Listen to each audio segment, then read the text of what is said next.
आपण पाहत आहात नाशिक खबर न्यूज, जनतेचे हक्काचे व्यासपीठ।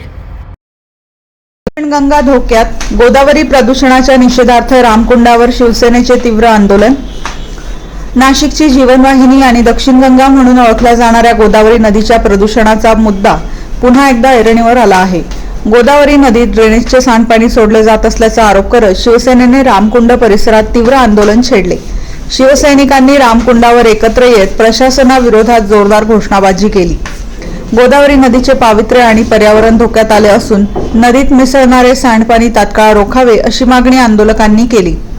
आंदोलनकर्त्यांच्या मते नदी प्रदूषणामुळे भाविकांच्या आरोग्यावर परिणाम होत असून धार्मिक आणि सांस्कृतिक महत्त्व असलेल्या गोदावरीचे अस्तित्वही धोक्यात येत आहे। वारंवार तक्रार करूनही प्रशासनाकडून ठोस उपाययोजना होत नसल्याचा आरोप यावेळी करण्यात आला। शिवसेनेचे गटनेते, नगरसेवक, पदाधिकाऱ्यांनी संबंधित अधिकाऱ्यांवर कारवाई करण्याची मागणी केली असून गोदावरी नदी स्वच्छतेसाठी तातडीने प्रभावी पावले उचलावीत, अन्यथा आंदोलन आणखी तीव्र करण्यात येईल असा इशाराही देण्यात आला।